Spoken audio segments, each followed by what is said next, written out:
Assalamualaikum dan selamat pagi. Saya ucapkan kepada semua yang hadir pada hari ini. Terima kasih kerana meluangkan masa bersama-sama dengan kita ke webinar Kesihatan Pusat Kepimpinan Wanita Tun Fatimah Hashim bersama dengan MC WO, dan ini merupakan webinar kesihatan kali yang ke-8 untuk tahun ni. Sebelum kita mulakan webinar kita pada hari ini, ada sedikit housekeeping announcement lah. Yang pertama sekali, saya mohon kepada semua yang hadir pada hari ini, mohon mutekan mikrofon anda semasa ceramah sedang berjalan supaya kita dapat menumpukan perhatian dan mendengar dengan sebaiknya lah ceramah kita pada hari ini. Dan selain daripada tu, seandainya ada, bukanlah seandainya, saya pasti mesti nanti akan ada soalan-soalan yang hendak peserta tanyakan kepada Prof. Dayang kita, penceramah kita pada hari ini.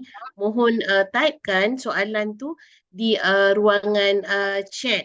Dan kita ada Facebook Live ya Cik Azad hari ini? Hari ini tiada. Oh, tak ada. Tapi Okay, kami jadi semua. akan upload video ni di YouTube lah, di YouTube PKW. Jadi apa-apa soalan tu boleh ni lah nanti typekan di ruangan chat dan saya akan ajukan soalan, bacakan soalan tu satu persatu at the end of kita punya webinar untuk dikupas oleh penceramah kita pada hari ini. Jadi tanpa saya melengahkan masa, izinkan saya Nila memperkenalkan, mengucapkan selamat datang kepada Prof. Dayang Anita Abdul Aziz. Prof. Dayang ni sebenarnya tak asing lagi lah, dan sebenarnya program webinar ni adalah dimulakan bersama-sama dengan Prof. Dayang, idea kita bersama. So Prof. Dayang adalah mantan pengarah Pusat Kepimpinan Wanita Tun Fatimah Hashim UKM. Beliau baru je ni lah, beliau baru bersara dengan kita, dan beliau by profession adalah seorang pakar perunding bedah kanak-kanak, dan Prof. Dayang adalah merupakan profesor wanita pertama di bidang pediatric surgery, dan beliau juga adalah wanita pertama yang inilah yang menerajui services pembedahan kanak-kanak di institut uh, institusi pengajian tinggi.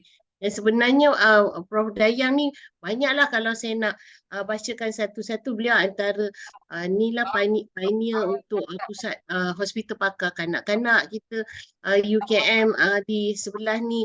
Dan selain daripada tu, Prof. Dayang juga banyak bergiat dalam memperjuangkan hak wanita dan hak kanak-kanak, dan beliau adalah orang yang paling tepat untuk memberikan kita ceramah tentang kemalangan dan impak kecederaan kepada kanak-kanak. Sebab kita selalu dengar lately ada banyak kecederaan non-accidental injury dan insiden-insiden kepada kanak-kanak. Jadi mari kita dengarkan ceramah daripada Prof. Dayang. Semoga kita dapat inilah mengelakkan kemalangan kepada kanak-kanak, dan kalau ada pun berlaku, kita dapat mengurangkan kesan atau impaknya di jangka panjang. Silakan Prof. Dayang. Assalamualaikum warahmatullahi, salam sejahtera. Selamat pagi kepada semua para pendengar, terutamanya pada Prof. Izora Kamisah. Saya nak mohon nak ucap terima kasih pada Prof. Izora kerana masih panggil saya Profesor despite saya dah bersara. Banyak terima kasih juga saya ucapkan pada pengarah Pusat Kepimpinan Wanita Tun Fatimah Hashim yang baru, iaitu Profesor Madya Dr. Nurbaqiyah Abdul Kadir kerana bersetuju kita meneruskan acara pada hari ini. Selepas ni kita perlu berbincang lagi dengan pengarah barulah, sudut kita selepas ini untuk bahagian webinar kesihatan ini. Baik, hari ini saya nak bercakap tentang tajuk yang telah di-mention oleh Prof. Izora tadi, iaitu kemalangan dan impak kecederaan kepada kanak-kanak. Saya sebenarnya Dr. Zora, saya first time boleh saya share screen? Boleh enable saya untuk share screen? Saya first time bagi talk ni Dr. Zora dan saudara-saudari sekalian pada tahun 2019. Jadi saya rasa dengan berita-berita the last selepas COVID ni, pandemik COVID ni, kita dapati statistik menunjukkan peningkatan 90% kemalangan selepas COVID ni, 90% untuk tahun yang sama. Impact dia sangat tinggi dan ini menunjukkan kematian atau kecederaan pada kanak-kanak pun sama lebih tinggi lah. Okay, now dia orang dah bagi saya share screen. Jadi saya sebenarnya berharap topik hari ini dapat menimbulkan kesedaran kepada para pendengar, terutamanya kaum ibu bapa yang sekarang ni, kumpulan ibu bapa ni semakin muda ya. Kita ada kumpulan ibu bapa yang muda ya. Yang mereka ni kita bagi kursus perkahwinan tapi kita tak bagi dia guideline untuk menjadi ibu bapa. Betul tak Dr. Zora? Ya. Jadi apa yang saya nak cover dalam topik hari ini ialah kita nak bincang tentang pengenalan dan jenis kemalangan. Saya nak terangkan jenis kecederaan. Saya nak bincangkan sedikit kecederaan spesifik ke atas kanak-kanak. Dan saya nak kongsikan 10 cara mengenali keterukan kecederaan pada kanak-kanak. So hari ini kita cakap pasal kemalangan jalan raya lah, Dr. Zora ya. Sebab kemalangan ada kemalangan di rumah, kemalangan di sekolah, kemalangan di kawasan-kawasan lain kan, di shopping mall dan sebagainya.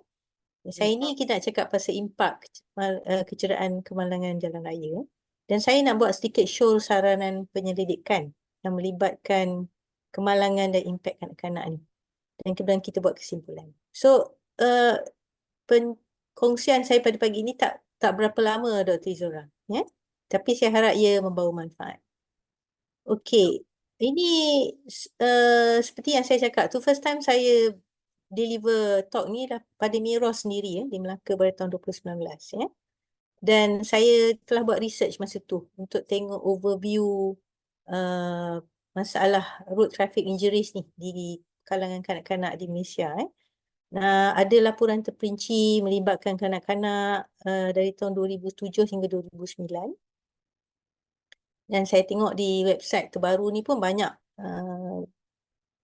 statistik ya, tapi tidak banyak yang khusus kepada kanak-kanak. Tapi kita tanya, adakah terdapat sebarang perbezaan selepas 10 tahun ni? Nampaknya semakin teruk ya, Dr. Zora. Dan ada ini not recent ya, tapi ini good paper daripada UPM ya. Mereka ada pusat yang membincangkan keselamatan jalan raya ya. Dan ini terbitkan pada 2017. Essence dia jurnal yang bertajuk How Safe Are Our Children in the Vehicles on the Road, a Malaysian Perspective. Not safe. And it's still not safe until now. Yeah? Dan yang ini, many articles in the press di makalah-makalah awam. Tapi saya pilih dua. Satu daripada paper Star pada tahun 2019. Apa dia nak terangkan di sini? Ini tiga poin yang kita kena ingat. Setiap kali kita naik 1% purata kelajuan kita, 1% je kita naik, kita sebenarnya meningkatkan risiko kemalangan maut sebanyak 4%. Okay, so dia 4 kali tau. Kita laju purata kita tu, kita disuruh bawa paling laju 110. Kita bawa lebih daripada itu. For every purata yang itu di kawasan highway lah kan. Kawasan persekutuan lain, kawasan perumahan lain. Jadi kita meningkatkan 4% risiko untuk kemalangan maut.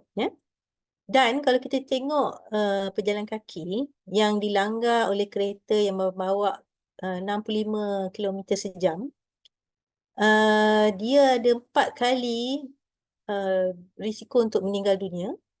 Kalau berbeza dengan kalau dia dilanggar dengan kereta yang bawa 50 km sejam.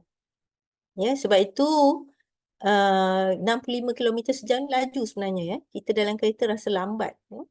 Tapi kalau kita terlanggar orang, kalau kita bawa 65, orang tu 4 times chance of dying ya.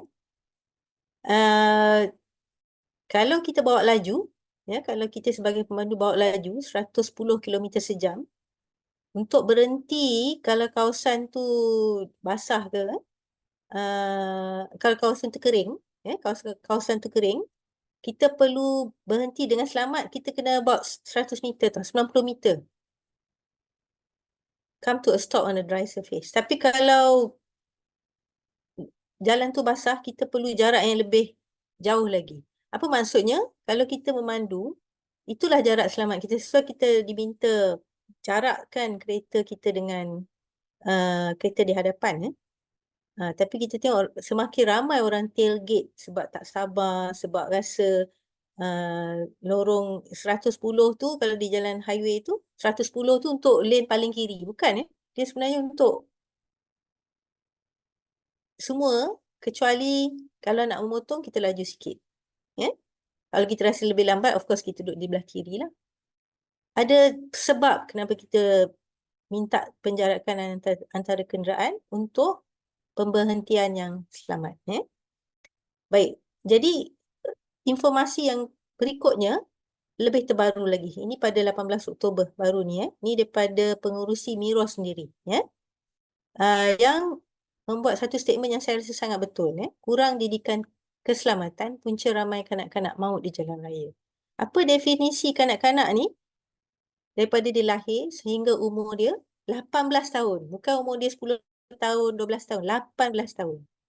Jadi ibu bapa yang muda-muda ni, Dr. Izora ya, saudara-saudari sekalian, kalau kita ada anak kecil, kita kena ambil tanggungjawab itu untuk mendidik dia sehingga sekurang-kurangnya dia sampai umur 18 tahun. Janganlah fikir untuk buat benda-benda lain. Saya nak side track sikit. Baru ni saya tengok apa yang influencer yang kahwin dua tu kan, Dr. Izora. Dia ada anak kecil, bini dia pregnant ya. Dia tak memikirkan tanggungjawab mendidik anak yang sedia ada. Kalau kita di umur muda 20-an dah tak nak membantu mendidik anak-anak ada banyak benda nak didik kan? Didik persekolahan, agama, keselamatan di jalan raya ni kita kena didik dan jaga mereka.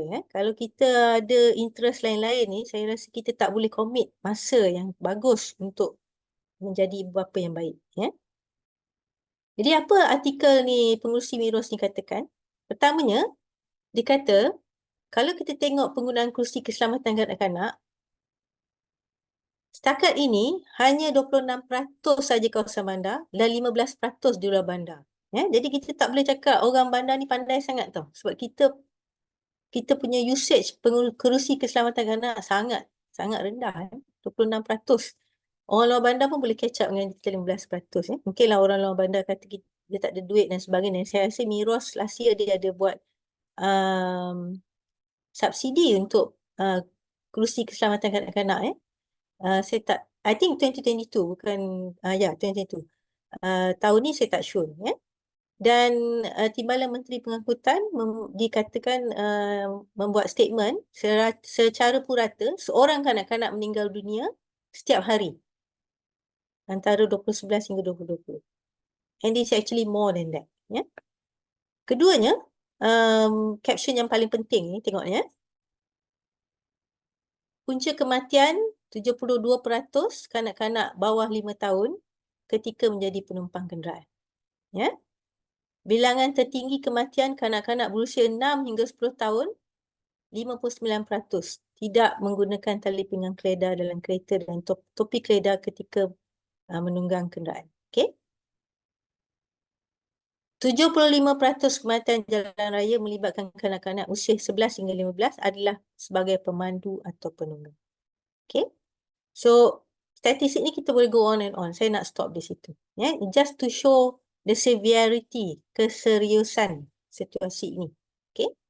Jadi kalaupun saya tak kisah sangat berapa orang yang mendengar hari ini, tapi pada saya yang mendengar ni, saya harap menjadi lebih sempurna ilmu dia tentang keselamatan kanak-kanak di jalan raya dan boleh berkongsi dengan rakan-rakan. Itulah ilmu yang lebih bermanfaat. Kalau ramai-ramai pun lepas tu tak lekat, tak berguna kan? Ya. Jadi saya nak sampaikan kepada para pendengar, kanak-kanak ni bukan orang dewasa yang bersaiz kecil. Saya selalu anggap apa-apa kita buat untuk adult, untuk orang dewasa, kanak-kanak pun bolehlah diselit-selitkan. Dia tidak begitu ya. Secara fisiologi, anatomi, perkembangan tak sama ya. Dalam kes kemalangan jalan raya, kemalangan dan impaknya, kecacatan dan hilang upaya pada kanak-kanak ni seumur hidup dia. Ya, bukannya kalau kita kemalangan dan cacat tak dapat melihat bila umur kita 38 tahun, 40 tahun, kita dah dapat merasai nikmat melihat tu 40 tahun dan kita diambil mungkin tak ada peluang, kita cacat penglihatan, kurang penglihatan selepas itu. Ya, tapi kita dah ada the opportunity. Tapi kalau kanak-kanak, mereka cacat dan hilang upaya seumur hidup dia. Okey? Di Malaysia, kita tiada atau kurang sokongan bagi kanak-kanak kurang upaya akibat trauma untuk persekolahan yang sempurna. Saya tahu ni sebab kalau saya buat pembedahan yang anak-anak ada pakai tiup sementara di perut atau di tempat kencing ke apa ke, the trauma, kesusahan ibu untuk mendapat sekolah yang mesra kanak-kanak untuk anak ni pergi persekolahan yang sempurna tidak semudah yang disangka. Ya? Banyak prosesnya, kurang persekolahan yang sekolah-sekolah yang dapat membantu. Ya? Jadi, you see, kalau kita tukar kerajaan banyak-banyak kali pun tak guna. Kalau kita rakyat tak berubah sikap. Okay? Kita tukarlah macam mana pun, menteri-menteri kita marah macam mana pun tak guna kerana kalau kita sendiri tidak berubah. Okay? So the first start is acknowledging there's a problem. Kanak-kanak ni kalau mendapat trauma, banyak masalah pada mereka. Kos perubatan dan kos menjaga pun menjadi tinggi. Ya? Kalau anak seorang dah cedera tu pun dah cukup sengsara ya. Kalau untuk orang yang berkemampuan pun rasa kos tu tinggi, apatah lagi pada mereka yang M40, B40. Okay? Dan kita yang tak ada anak yang tak cedera ni pun boleh rasa kesempitan hidup keluarga yang terlibat ya. Kanak-kanak ini perlu rehabilitasi yang berpanjangan dan kehidupan majoriti daripada mereka ni berakhir dengan penderitaan emosi dan fizikal yang serius. Seriously ya. They go into depression, susah nak belajar, ya, anxiety, panic, ya, dan sebagainya. Baik. Apakah dua jenis kecederaan yang kita kena ingat? Jenis kecederaan ni saya punya definisi lah ni, supaya saudara-saudari sekalian yang mendengar faham ya. Nak mudahkan senang aja. Ada dua. Non-accidental dengan niat ataupun accidental. Contoh non-accidental ni macam kes-kes sodomi, kes-kes liwat, kes-kes perkosaan, kes simbah anak, cederakan anak. Itu dengan niat. Kita tahu dia berniat jahat. Tak ada orang yang sioman akan membuat perkara sebegitu kepada kanak-kanak. Jadi apa-apa kecederaan yang kita rasa ini tak sepatutnya berlaku kepada kanak-kanak, berlaku kepada kanak-kanak itu, kita kategoriskan sebagai non-accidental injury dan ada niat untuk mencederakan. Okay? Yang kedua, yang accident yang kita rasa tanpa niat ni. Ya, yang kita kata, oh ini kemalangan, apa takdir, ya, jalan tu basah dan sebagainya lah. Mungkin ada kebenaran, tapi saya nak sure kita ubah takrifan. Kita kena tengok balik tabiat pemandu tu. Termasuk sama ada ibu bapa ke yang memandu tu, pemandu bas ke, uncle dia ke, aunty dia ke, kakak dia ke, abang dia ke. Kalau tabiat dia tu sengaja memandu laju, tak memakai anak apa tu, tak pakaikan anak ni topi keledar atau tali pinggang keledar yang sesuai, tak mematuhi undang-undang jalan raya. Saya rasa kita kena recategorize. Ya, dia bukannya accident dah. Dia sengaja mencari maut, sengaja mencari masalah. Ya. Jadi ini sebenarnya dengan niat. Ya, bukan lagi tanpa niat. Ya.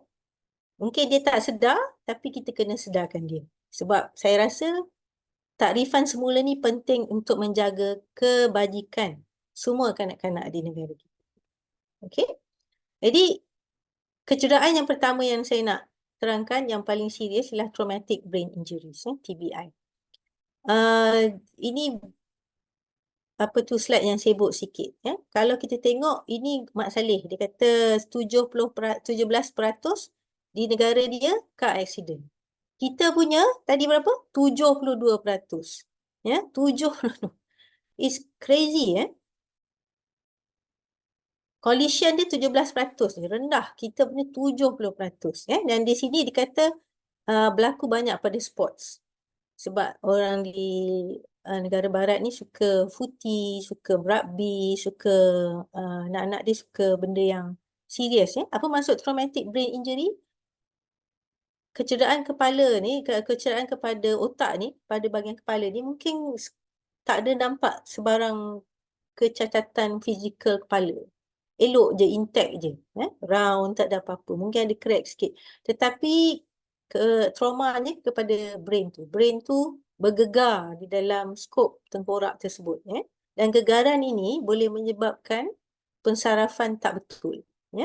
Jadi kalau kita tengok, kalau serius memang matilah anak tu. Lebih baik anak tu matilah. Kalau tidak, dia memerlukan bantuan. Bantuan dari segi apa? Kalau kita tengok ni, anak tu boleh mendapat masalah koordinasi, masalah tidur, masalah emosi, dan pelbagai lagi. Jadi ini yang pertama. Yang jarang kita highlight kepada ibu bapa. Bila accident sikit, kita kata, yalah anak dia sedar, dia sedar. Kita ingat sedar tu cukup. Sebenarnya tidak. Baik. Yang keduanya, tengok ni. Akibat anak tu humban ke hadapan sebab tak pakai tali pinggang di belakang. Ataupun duduk di atas riba ibu. Dia terhumban ke depan. Kebanyakan mereka ada kecederaan maxillofacial. Itu kecederaan pecah, retak tulang rahang, tulang muka. Ini kecacatan seumur hidup. Kita ada pakar maxillofacial yang boleh betulkan ni. Tapi bukan semua boleh membetulkannya sebaik macam mana Allah Ta'ala telah berikan pada asalnya.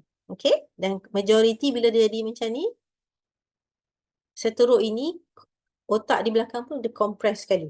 Dan membawa maut. Yang ketiganya, kalau kita tengok gambar ni, saya sengaja letak gambar ni dengan anatomi, tunjukkan. Ini adalah struktur-struktur pembuluh darah utama. Subclavian, carotid, brachiocephalic, superior vena cava ni adalah pembuluh utama darah yang boleh tercedera akibat impak semasa kemalangan jalan raya. Okey. Selain daripada tu, paru-paru. Salur pernafasan. Hati, pankreas, perut. Semua struktur dalam badan ni, di hadapan ini, akan dapat diselamatkan kecederaannya jika anak ni duduk dalam kursi keselamatan kanak-kanak yang elok dan sesuai dengan dia. Dan dipakaikan tali pinggang. Okey?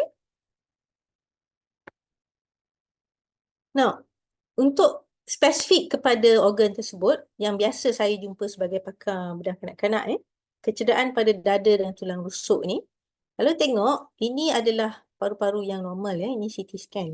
Paru-paru normal. Cantik, ini jantung. Yang ini dah hitam ni dah penuh dengan angin. Pneumothorax. Sebab kecederaan tu dah tulang rusuk patah ke, paru-paru ni bocor ke. Jadi angin tu escape. Dia patutnya dalam paru-paru, dia keluar. Duduk dalam cavity. Jadi ini menyebabkan paru-paru yang elok patut besar macam ni jadi kecut. Sebab space dia dah diambil oleh angin yang leak. Ini namakan pneumothorax. Ini boleh membawa maut. Sebab anak ni tak boleh bernafas. Satu paru-paru sebelah ni tidak cukup untuk dia. Okey? Ataupun yang bocor ni bukannya angin tetapi darah. Hemo ni darah. Jadi penuh dengan darah. Sama juga paru-paru ni akan mengecut, dia tak boleh kembang. Ini anak tak boleh bernafas dengan cukup oksigen. Matilah. Patah tulang rusuk. Okey, ataupun gegaran kepada jantung. Gegaran pada jantung ni sakit tau. Cardiac contusion ni kita ingat kita tak nampak. Tapi bila dengan setiap pernafasan, dengan setiap pergerakan dia, dada dia sakit macam nak pecah. Itu description dia kalau bila ada cardiac contusion. Imagine kita orang tua pun teruk kalau rasa, kalau anak-anak ni dia tak boleh nak kata apa, dia menangis saja. Ataupun kita tengok anak ni okey, tak ada apa-apa, tapi nampak bruising. Kawasan ni kawasan abdomen yang ada hati, boleh membawa bangun. Hati ni macam seketul darah kan. Jadi imagine kalau tersagat sikit pun jatuh, terhumban keluar daripada kereta ataupun kita langgar, definite kita nampak anak ni boleh bangun. Jangan ambil mudah kalau ada kesan macam ni. Dekat kawasan ni ada belah kanan ada hati, pundi empedu, kat sini ada buah pinggang. Kalau di sini limpa, buah pinggang di belakang. Kat tengah-tengah ni pankreas. Jadi ini adalah ultrasound. Ni atas ni ultrasound. Ini CT scan bawah ni. Ni nak tunjuk kecederaan buah pinggang. Okey. Tengok kalau cantik dia ni lawa. Tapi tengok ni boleh retak. Jadi ini pun macam seketul daging yang ada sel pembuluh darah besar. Bila dia terpecah macam ni, kalau dia pecah macam ni saja, bahagian daging tu not so bad. Tapi kalau dia melibatkan salur darah, berlaku pendarahan yang serius, anak boleh meninggal dunia. Okey? Dan tak lupa juga sebab buah pinggang ni buat air kencing kan. Jadi air kencing akan leaking di dalam abdomen. Okey? Ini keadaan bentuk CT scan bila ada belah ni normal, belah kanan normal, belah kiri ni tak normal. Okey? Dan kita tengok ni. Ini belah kiri, belah kanan, belah kiri. Tengok keluar dia punya kontras ni, kita bagi kontras dalam salur darah, leaking. Okey? Ini grade-grade lah. Tapi kita sebagai doktor, kita kena tahu grade kecederaan organ-organ ni. Kita ada klasifikasi, nak tengok sama ada kita perlu buat pembedahan, tak perlu buat pembedahan dan sebagainya. Okey? Limpa ni dia duduk dalam bawah sangkar rusuk. Ini perut, di belakang, di tepi perut tu dan ke belakang. Dia boleh cedera, koyak macam ni. Kita takkan nampak ni. Kita cuma tahu anak ni sakit, mungkin kat luar ni ada lebam sedikit. Dan kecederaan limpa ni memang boleh membawa maut. Dan kalau ni dalam masuk operation, dalam kes-kes yang saya terpaksa buat operation, kita kena buang. Tak boleh selamatkan dah. Ada apa risiko ada masalah kalau kita buang limpa ni? Ada. Yang itu hal lain lah yang kita boleh bincang di masa akan datang. Tapi ada peluang. Tapi kita memang sepatutnya preserve limpa ni sebab dia ada role, dia ada peranan dalam balance kepada urusan darah kita. Ini pula kelenjar pankreas yang tengah-tengah, dekat sini. Biasanya kecederaan handlebar kalau dia naik basikal, atau tu yang kita langgar basikal ni kita tengok basikal kemik sikit, kita tak sangka handlebar ni ketuk perut dia depan. Kita nampak macam tak ada apa-apa saja. Tapi pankreas ni kedudukan dia ialah antara depan ni perut, belakang ni tulang vertebra dia, tulang belakang dia. Jadi kalau kita kena handlebar ataupun kita terlanggar, kita siku ke, dia jatuh pokok ke, kena batu apa semua, impact tu kelenjar pankreas ni tertekan kepada tulang belakang. Boleh menyebabkan dia patah.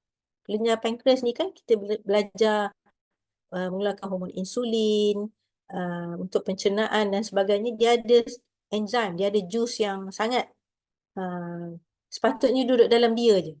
Bila dia leak kepada dalam sistem badan, boleh menyebab kesakitan yang amat sangat, boleh mencederakan organ-organ lain dan boleh membawa maut. Okey? Ini adalah contoh-contoh kecederaan pada kelenjar pankreas. Yang paling serius yang macam ni lah.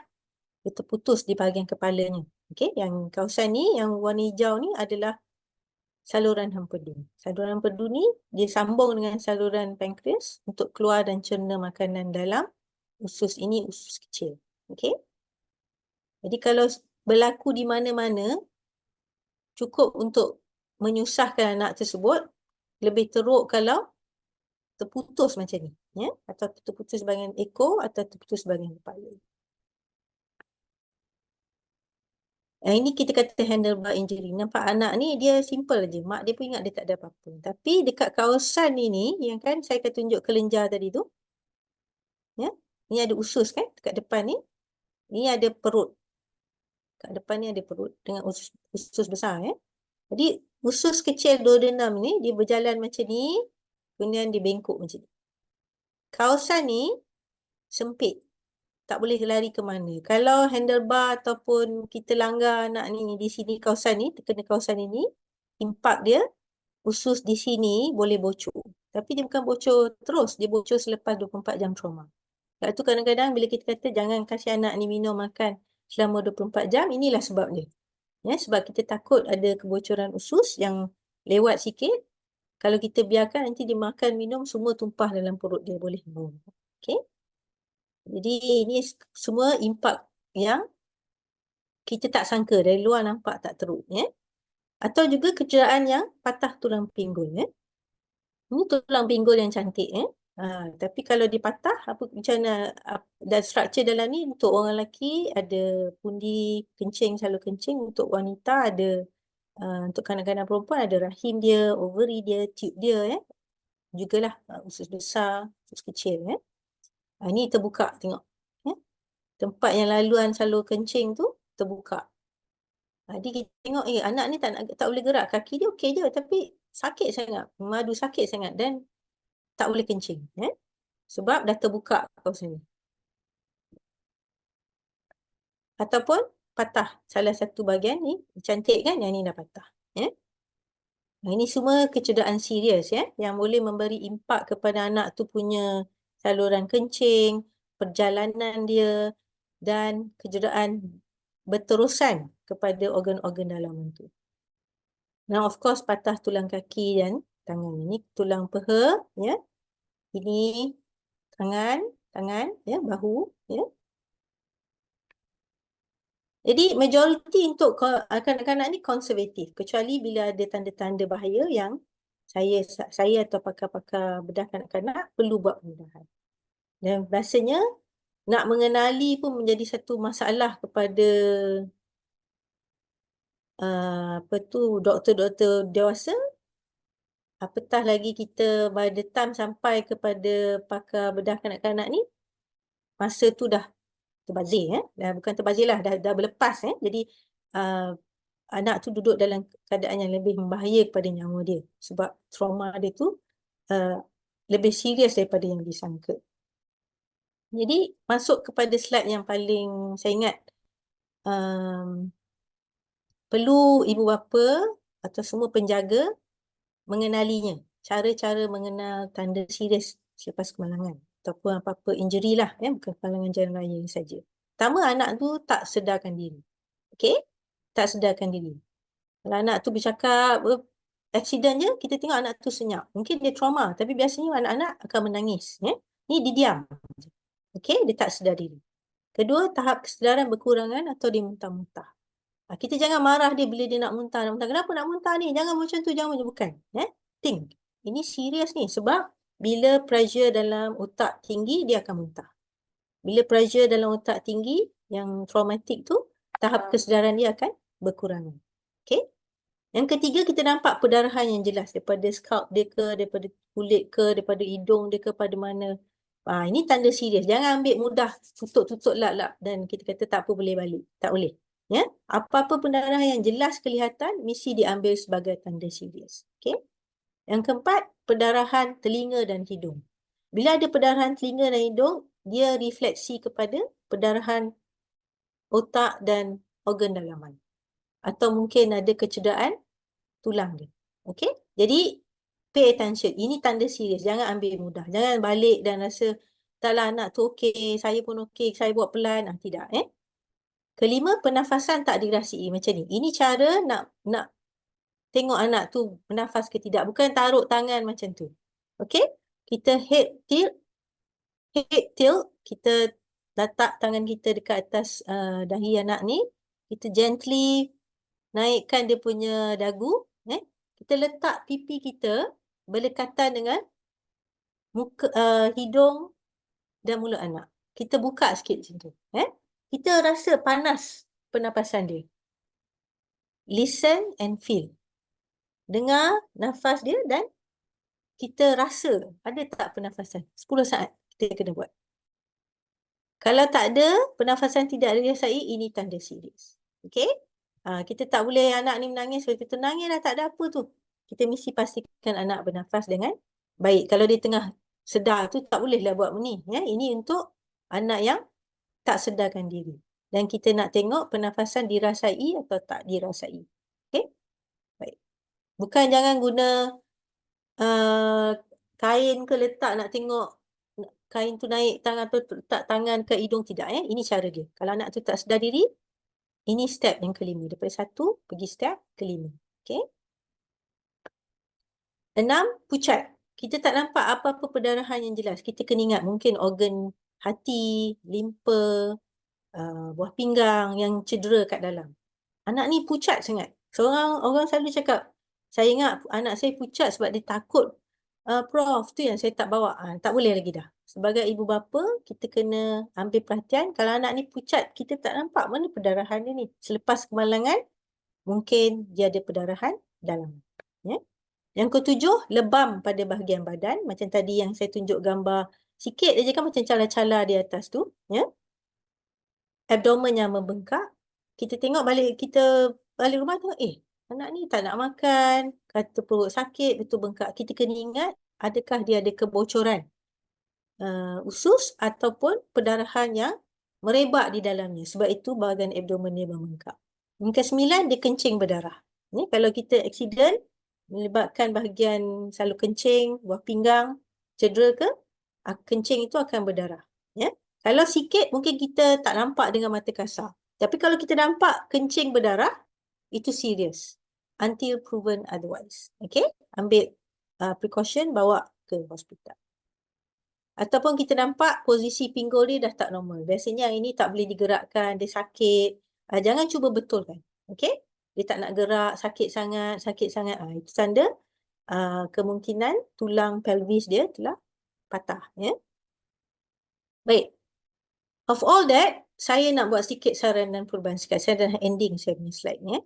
Apa dia? Saya rasa kita semua sebagai rakyat Malaysia, tak kira ada anak ke tak ada anak. Saya pun tak ada anak sendiri tau. Tapi kita kena sentiasa fikirkan keselamatan kanak-kanak. Dalam apa-apa struktur fizikal yang kita nak bina, dalam apa-apa pengurusan kita dengan kanak-kanak. Atau bila surrounding kita ada kanak-kanak, kita tolong fikirkan keselamatan kanak-kanak. Dan kita buat suasana tu sebagai mesra kanak-kanak. Kalau kita nak laju, kawasan tu perlu laju, kita tahu kita benarkan kanak-kanak lalu, kita adakan kawasan laluan untuk kanak-kanak dan orang kurang upaya yang boleh juga digunakan untuk warga tua. Kita kena ingat, kita ni ada spektrum kehidupan. Kita tidak boleh bila kita dewasa saja, kita tiba-tiba ingat kita saja hidup dekat sini. Bila kita tua, baru sibuk nak tengok keperluan orang tua. Tapi bagus bila kita mementingkan keperluan orang tua. Tapi kita jangan lupa, percentage 28% daripada populasi di negara kita ini, dekat 30% adalah kanak-kanak umur 0 hingga 18. Jadi kita kena mesra kanak-kanak dan menjaga keselamatan mereka. Tolonglah tuan-tuan dan puan sekalian, saudara-saudari yang mendengar, kurangkanlah kelajuan kenderaan di tempat yang ada kanak-kanak. Kalau dekat sekolah tu ada ibu bapa, bila saya tanya, dia tak tahu pun berapa speed limit dekat sekolah. Dia tak tahu pun speed limit dekat kawasan perumahan dia. Dia tak boleh cakap tak tahu tau, kalau dia dah ada lesen memandu. Itu yang saya kata, it's no longer an accident. It is a non-accidental injury. Kalau berlaku pada anak lah, kalau cedera anak tu. Sebab dia meletakkan kanak-kanak di situ di risiko yang tinggi dengan perbuatan dia tidak mematuhi kelajuan. Okay? kurangkan kelajuan memandu bila membawa kanak-kanak. Saya sangat sensitif bila tengok pemandu yang bawa anak-anak, tak tahulah dia ni ibu ke, bapa ke, penjaga ke, ya. Dia memotong, nak tukar lane baru signal masuk kiri kanan, ya. Dia macam dia seorang je yang paling nak cepat lah, ya. Lepas tu bila saya tengok, bila berlaku kemalangan ke, meletup ke, terbakar ke, orang tak fikir, tak tanya pun what was the speed of the driver, what happened. Semua orang baru ni saya tengok ada satu contoh, bila kereta tu terbakar, orang sibuk cakap, oh kereta tu minyak dia dekat dengan enjin. Lepas tu bila accident senang meletup. Itu yang saya kata saya bawa tajuk hari ni, sebab nampaknya rakyat kita ni dia swayed into those physical contributors tau. Dia jarang melihat kepada jarang nak evaluate sebenarnya apakah keadaan pemandu itu sendiri. Okey, apakah tabiat pemandu itu sendiri. Okey? Betul, ada yang tu dah buat semua baik, berlaku kemalangan. Itu betul kemalangan. Ada yang freak kan, dah bawa semua bagus, tiba-tiba pokok tumbang kena dia. What else can they do kan? Itu kemalangan lah. Ya, ataupun dia apabila kita memandu elok, orang lain membuat kesilapan. Orang yang buat kesilapan tu bersalah lah. Bukan, tapi implikasinya pada mungkin anak kita kan. Ya. Takkanlah kita nak fikir setiap hari ada satu kanak-kanak akan meninggal dunia. Kita pernah tak tertanya bila agaknya, adakah that 1% ratio tu, one child a day yang mati tu, kita mesti nak harapkan bukan anak kita kan. Jadi untuk itu kita kena berhati-hati bila memandu, terutama bila membawa anak-anak dan di kawasan yang ada anak-anak. Kalau anak-anak kita ni pergi sekolah bawa jalan kaki ataupun bawa basikal, bawa motor, kita kena ada high visibility vest. Ini murah aja kalau kau beli kat TikTok sekarang ni murah. Ataupun fluorescent band. Ini dah dekat negara Afrika, dia menurunkan kemalangan. Anak-anak dia pukul 6 pagi pergi jalan pergi sekolah. Kereta tak nampak. Tak tahulah dilanggar MPV. 4x4 langgar anak mati semua. Jadi bila ada fluorescent band yang murah tu, berapa sen sangat. Sekarang ni harganya RM2. Kedai RM2 ada banyak benda tu. Pakaikan orang nampak. Ataupun pakai vest yang ada fluorescent. Kalau kita bawa anak kita ini investment lah. Daripada kita beli benda-benda yang lain tu. Beli pencuci kereta lah. Beli macam-macam gadget. Belilah sedikit hal-hal begini untuk meningkatkan visibility anak-anak kita. Okay? Buatlah community bagi benda-benda macam ni. Kita kata tu projek-projek community buat benda-benda yang berkaitan begini. Okey. Wajibkan ibu bapa penjaga mahir dalam first aid untuk mengenali cara-cara tanda-tanda keseriusan tu dan apa nak buat. Kalau anak tu tak boleh bernafas, apa nak buat. Jadi first aid ni very important. CPR ni very important. Saya harap ada grant untuk kajian knowledge, attitude and practice. Kajian pengetahuan, sikap dan amalan ibu bapa atau penjaga yang kematian kanak-kanak. Bukan kita nak traumatize dia lagi tau, tapi kita nak belajar. Belajar dari kesilapan atau kekurangan. Sebab kalau ada kematian kanak-kanak ni, impak pada ibu bapa tu berat kan. Most of us kita pun dah tak mahu nak, kita very sensitive. Memanglah sepatutnya kita ada empathy yang tinggi. Tapi kita nak belajar daripada, macam juga sebarang urusan perubatan kan. Kita terpaksa brave ourselves to learn the truth behind each death. Kalau di dalam hospital, setiap kematian tu kita akan bincang semula. Adakah kematian ni boleh dielakkan atau tak boleh dielakkan? Sama juga bila ada kematian kanak-kanak akibat kemalangan jalan raya. Elok kita buat kajian sikap, amalan, pengetahuan sikap dan amalan ibu bapa yang terlibat sama dalam kematian kanak-kanak itu. Atau orang yang menyebabkan kematian kanak-kanak tersebut. Okey? Supaya kita share maklumat ni dengan rakyat kita dan menghindari kematian kanak-kanak atau kecederaan kanak-kanak akibat kemalangan jalan. Saya juga nak showkan kajian kohort kanak-kanak, maksudnya kita tengok kanak-kanak, follow up kanak-kanak yang hilang upaya selepas kemalangan ini untuk 5 tahun pertama. Tengok kos rehabilitasi, tengok kesan emosi kepada kanak-kanak, kesan kepada ibu bapa, kepada keluarga, impak kepada pembelajaran, impak kepada negara. Hanya dengan data-data sebegini, barulah kita boleh memperkukuhkan kita punya program-program keselamatan jalan raya kepada semua rakyat, terutamanya kepada ibu bapa. Okey?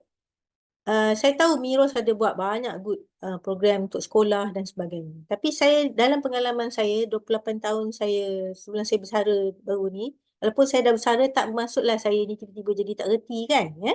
Ini pengalaman saya ni menunjukkan kita ajar anak kita tapi kita tak ajar ibu bapa yang muda-muda, rakyat-rakyat kita ni apa dia boleh contribute untuk keselamatan kanak-kanak. Kita tak buat enough. Negara kita belum lagi child friendly, ya. Jadi saya tak boleh tunggu tukar kerjaan lagi, it's not going to happen. Okay, so itu sebab saya ambil sedikit masa dan saya harap perkongsian saya ini membawa manfaat kepada saudara-saudari yang ada. Okay, dan saya seriously rasa kita perlu buat penarifan semula. Kes-kes accidental, non-accidental, jika terdapat kecuaian pemanduan tidak boleh dianggap sebagai accidental. Ya. Jadi ini ada kesan, ya, sebab kalau kita dikategorize, saya rasa sebagaimana Akta Jenayah Seksual Kanak-kanak 2017 yang baru kita revise 2022, penalti kepada orang yang menyebabkan jenayah seksual kanak-kanak tu, orang yang menjaga kanak tu, penalti dia lebih berat. Begitu juga kalau kemalangan jalan raya ni, penalti yang patut diberikan untuk kemalangan maut atau kecederaan kepada kanak-kanak, penalti kepada pemandu tu mesti lebih berat lagi, ya. Bukannya kita accept saja. Okey, baik. Saya itu ni slide terakhir saya. 100% kemalangan boleh dielakkan dengan perubahan sikap dan peraturan dan undang-undang keselamatan yang lebih ketat, ya. Kalau selepas kita buat ni memang rezeki kita Allah Ta'ala tu kata kita terlibat, kita dah tahu I have taken all the correct steps but this still happen. That's different. Okay? Yang pentingnya rawatan yang kita ada sekarang ni, saudara-saudari sekalian, tak bawa apa-apa penurunan kes kemalangan. Penurunan hilang upaya tak ketara. Penurunan kadar kematian maybe lah saya boleh selamatkan, sebab kita kenal benda, kita buat scan lebih awal. Itu maksudnya rawatan terkini. Kita buat scan lebih awal ataupun kita manage lebih awal. Kita buat prosedur-prosedur yang sepatutnya. Penurunan kes kemalangan sama je, tak turun pun. Penurunan kadar kematian, yes. Tapi kalau anak tu hilang upaya kekal, there's nothing we can do. Okay? So, saya harap saudara-saudari yang mendengar, Dr. Izora, sahabat-sahabat saya di luar sana, rakan-rakan yang mendengar, ingat hashtag ni. Kita ni mesti sentiasa child friendly and practice child safety supaya anak-anak kita selamat sebagai penunggang kenderaan kita atau sebagai pengguna jalan raya. Terima kasih Dr. Izora. Saya stop sharing, ya. Ini gambar baru ni juga Dr. Izora ni. Macam tu. Cakap benda-benda intens, tunjuklah gambar padi sikit, Ini punya sekarang. Okey, ni pun dulu saya bawa, orang buat pelan-pelan je kat sini. Sekarang macam roket orang lalu sini ni, Jalan ni lurus ni. Itulah kita buat slow menikmati pemandangan kan, tapi siu masuk tu. Baik. Very straight. Familiar with the road as well. Jadi itu saja Dr. Zora, harap membawa manfaat kepada semua pendengar. Terima kasih. Terima kasih Prof. Dayang atas perkongsian yang sangat-sangat bermanfaat. Saya memang sangat suka topik ni. Saya rasa topik ni memang memang timely lah. Dan saya harap lepas ni once kita upload kita punya recording ke Facebook, lebih ramai ibu bapa yang boleh menerima manfaat daripada perkongsian ni. Sebabnya bukan apa, ni tentang kanak-kanak kan. Yelah, saya pun ada 2 anak, dan this topic is very near to my heart. Jadi ada apa-apa, ada beberapa soalan, Prof. Dayang. Of course, in terms of yang Prof. Dayang bentangkan tadi, banyaknya kemalangan jalan raya, dan mungkin boleh Prof. Dayang mungkin berkongsi pendapat tentang kan kita anak-anak kita naik basikal. Sekarang ni tambah kalau kat rumah saya kat Putrajaya tu memang orang suka berbasikal. And then ramainya pun kanak-kanak berbasikal kat jalan raya pakai helmet. What is your opinion about apa tu making helmet mandatory for cyclists, especially kanak-kanak? Oh, memang itu memang sangat perlu ya. Helmet ni dia bukan untuk lawa, sebab saya tahu ada beberapa ibu pun masa saya buka Facebook saya ni dah tak buka Facebook saya public sebab saya pun kena harass ya. Bila ada orang tak suka saya, dia harass saya, kena bully cyber juga. Jadi saya dah tak buka secara public lah. Tapi saya rasa lebih selamat bila kita bincang dalam webinar begini ya. Bila kita pilih, itu mandatory ya. Kalau kerajaan tak wajibkan pun tolonglah pakaikan anak ni helmet. Dan helmet tu dia mesti bukan yang comel-comel, plastik-plastik pink kalau anak perempuan tu lawa-lawa saja tau. Pertamanya dia kena cover keseluruhan tengkorak. Maksudnya daripada atas kening ni, ya, dahi ni, dia kena cover sampai belakang ni, ya, sampai ke tengkuk ya. Sebab saya tengok ramai yang pakai dia ke atas je. Bertinggik. Dia bertingkat je. Jadi dia tak protect. Belakang ni adalah kita punya sari dalam ya. Batang otak pun di situ yang kawal pernafasan dan sebagainya. Anak-anak ni dia tak ada kebolehan untuk bangun protect belakang ni ya. Dia kalau jatuh dia terus ke belakang ya. Untuk certain umur lah. Kalau dah tua yang macam adolescent sikit tu mungkin tak ada masalah sangat ya. Tapi hentakan yang begitu kat kawasan belakang ni kawal penglihatan ya, batang otak dan sebagainya, mesti pakailah. Tapi yang saya tak berapa setuju, even kondo saya pun saya tengok diorang suka main di atas jalan raya tu. Kita ada satu habit.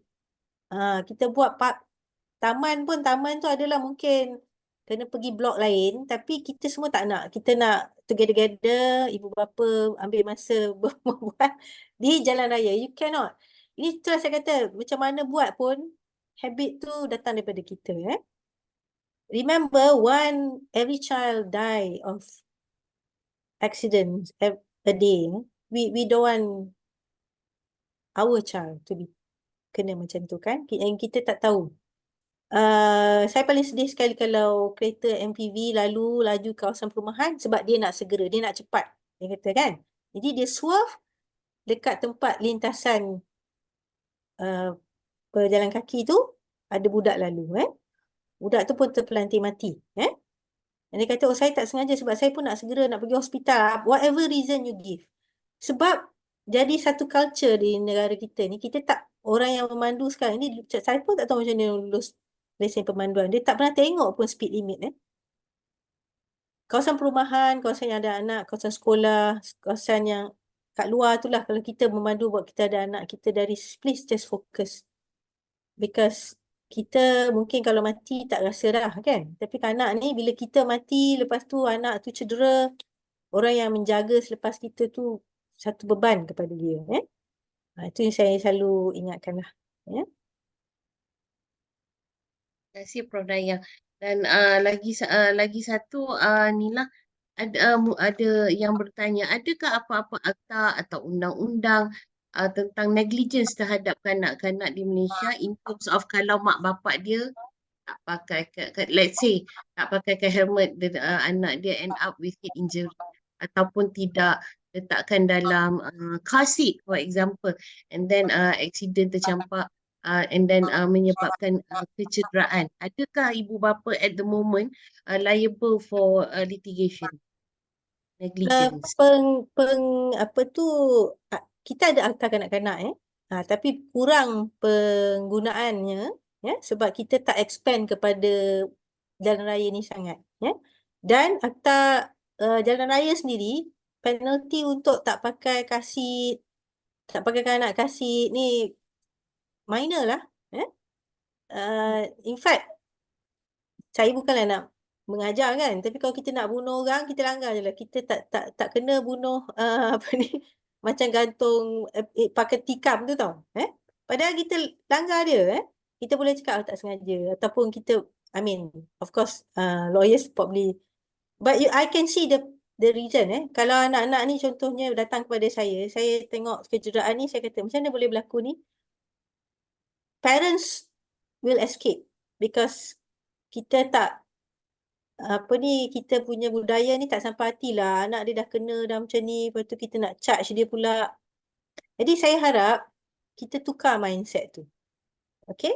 Memang dah ada. Memang boleh dibawa ke, sebagai doktor pun saya boleh buat apa tu, laporan polis kalau saya rasa ini akibat kecuaian. Saya ada beberapa kali buat tu, tapi bukan melibatkan kemalangan jalan raya lah, sebab itu susah sikit saya nak bukti kan. Tapi macam kemalangan di rumah, saya ada pointers yang menyebabkan saya tahu ini memang kelalaian, kecuaian, saya buat. Jadi ada provision tu, tapi tidak diperluaskan penggunaannya. Dan ini yang saya dah bersara ni, saya nak saya Pesuruhjaya Kanak-kanak Sahakam yang baru, yang terkini, Dr. Farhanini Dusuki tu is an excellent person as Pesuruhjaya Kanak-kanak. It is somebody that will help us to defend and protect the interest of children. Okay? Dan saya sendiri sebagai doktor pakar, bila saya kadang-kadang memberi input saya untuk keselamatan kanak-kanak, saya pun kena teruk. Sebab mungkin saranan saya tu bukan benda yang common dalam budaya kita. Tapi untuk keselamatan kanak-kanak, kita terpaksa buat saranan tersebut. Terima kasih Prof. Dayang atas perkongsian yang sangat bermanfaat, dan sebenarnya saya rasa maksudnya program perkongsian sebegini tentang isu-isu berkaitan dengan kanak-kanak ni memang patut kita teruskan, perluaskan dan sebagainya, sebabnya kanak-kanak dia tak boleh defend for themselves. Jadi kita ni kena inilah yang kita kena didik, kita kena increase awareness tu sebenarnya pada mak bapak. Memang as you said, dekat sekolah anak-anak kita memang ada program jalan raya, keselamatan jalan raya and what not, polis datang dan sebagainya. Tapi sebenarnya yang menyebabkan masalah tu most of the time are the adults. Banyak je saya tengok kadang-kadang biarkan anak main dekat luar kawasan rumah tanpa pengawasan, misalan dia, dan kanak-kanak bola dia lepas, dia just rush to get the ball, tiba-tiba ada kereta lalu and things like that. So saya berterima kasih sangat-sangat kepada Prof. Dayang atas perkongsian pada hari ini. InsyaAllah kita bertemu di lain masa dan di lain ketika, mungkin lain tajuk misalnya, kalau umur kita semua panjang, insyaAllah. Terima kasih Prof. Dayang. Terima kasih Dr. Zura atas jemputan, dan saya harap ada manfaat perkongsian kita pada pagi ni. Banyak lagi kita boleh, saya dah pernah buat talk pasal kemalangan, mengelakkan kemalangan di rumah, di sekolah dan sebagainya. Important kan? Ya, cuma kita terima kasihlah kepada yang mendengar, sebab we want to yang hadir ni untuk praktis lah apa yang kita fungsikan. Terima kasih banyak kepada Sekretariat Pusat Kepimpinan dan juga Prof. Zora. Terima kasih. Ya, Assalamualaikum Prof. Dan terima kasih juga kepada semua peserta yang join kita pada hari ini, dan terima kasih berbanyak-banyaknya kepada Encik Azad and the gang atas menyediakan platform kita dan sebagainya untuk hari ini. Assalamualaikum. Assalamualaikum. Terima kasih semua.